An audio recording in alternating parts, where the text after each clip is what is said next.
Hello everyone and welcome back to the Great Book of Grudges. My name is Nathan and we're back with another Total War Warhammer video. Today I want to have a bit of a discussion. You see, Total War Warhammer 3 was announced with a few surprises, of course. One of the surprises, of which we're going to discuss today, is the fact that apparently Total War Warhammer 3 is going to launch with 9 playable legendary lords. We have of course been used to, for the past 2 games, of a launch with 8 playable different legendary lords, 2 per established race and faction. However, if we take into account the recent announcement, it's more or less speculated that we will get 2 legendary lords for Cathay, 2 legendary lords for Kislev, all of which we have no idea who they are just yet, though it can be assumed that the Tsarina is going to be one of them, and 4 different legendary lords for the Forces of Chaos,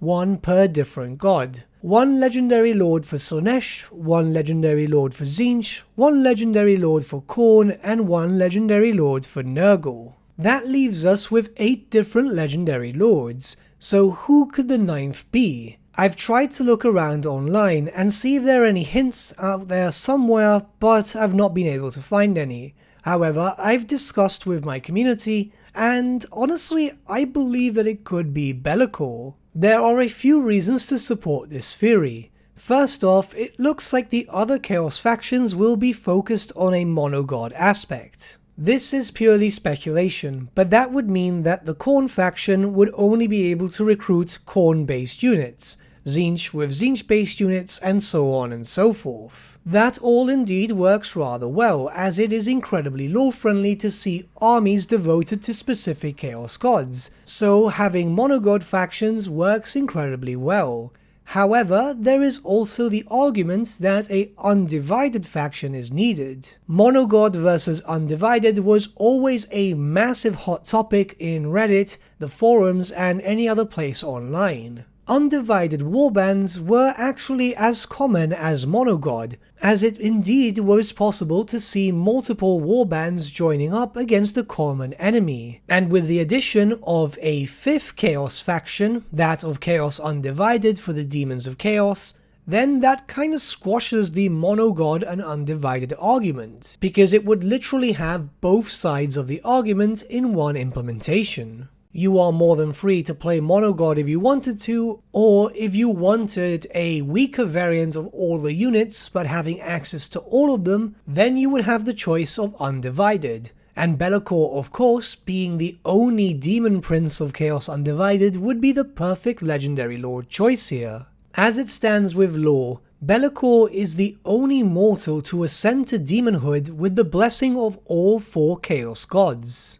He serves them, but rather unwillingly, and is always actively looking for a way out to become a Chaos God in his own right. This could work in a rather interesting way, where his campaign could be centered around binding demons of the other gods to his service. And he could have the choice of either working alongside the other Chaos Gods or trying to strike out on his own. And again, further to reinforce this also introduces a new type of playstyle for the Demons of Chaos, as we'll of course have 4 different playstyles with each of the Chaos Gods and their respective forces, but then being able to mix up the forces however the player chooses is also a 5th and different type of playstyle. Having Bellacore as his own undivided faction could also be a way to implement the very few undivided style units for the Demons of Chaos. I'm of course talking about the Chaos Furies and the Soul Grinders,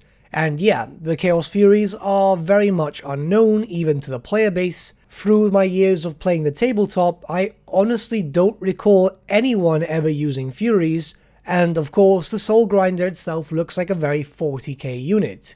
But then again, it was in the 8th edition Warhammer Fantasy Army book for the Demons of Chaos, so it can be assumed that we might see it eventually. Bellacore's inclusion as a possible undivided faction could also potentially pave the way to more true hybrids. He and his forces would be a hybrid of 4 different factions, which could potentially mean that if the system works out well, then maybe we could see more hybrid factions in Total War Warhammer. For example, an update to Morathi, being the leader of the Cult of Pleasure, she should really have access to some Slaaneshi units.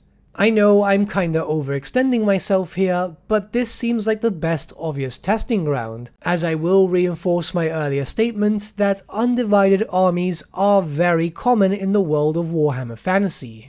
I honestly hope this is the case. I myself was on the undivided side of the undivided versus monogod fight. Don't get me wrong, I love the idea of monogod factions too, but it would best serve everyone if there were the choice of both different types of playstyle. With 5 completely different styles of play for the Demons of Chaos, that would give a lot of replayability to that faction. Of course, I could be very wrong here, and the 9th Legendary Lord could be another Cathayan or another Kislev, but I honestly very much doubt it. There is also some speculation that Sigvald the Magnificent may move to the Slaaneshi faction, and of course that makes perfect sense, he is a devotee of Slaanesh.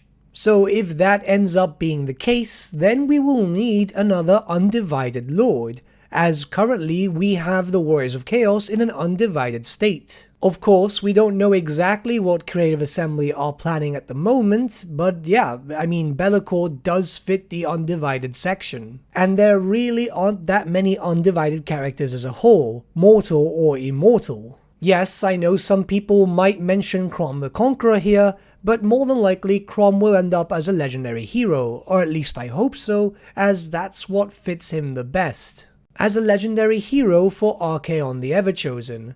But let me know what you guys think in the comments below, and let's start a bit of a discussion. I honestly think that this is the 9th Legendary Lord. He honestly just seems like a very obvious choice. But I could indeed be wrong, these are pure speculation videos at this given time. But with that, my friends, we've come to the end of our video. Thank you so much for watching. If you did enjoy the video, might I suggest giving the video a like, or even subscribing to the channel, as it really does help us out.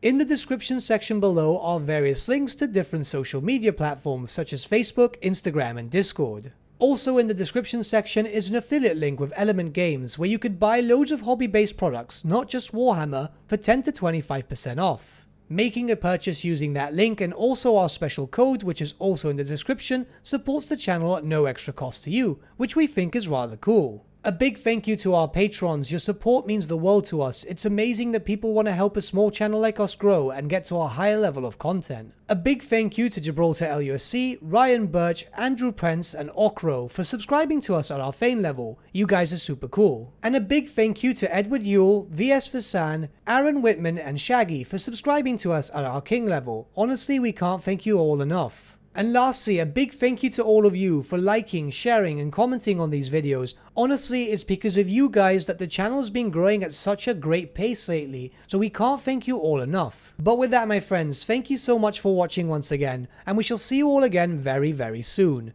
Have a good day.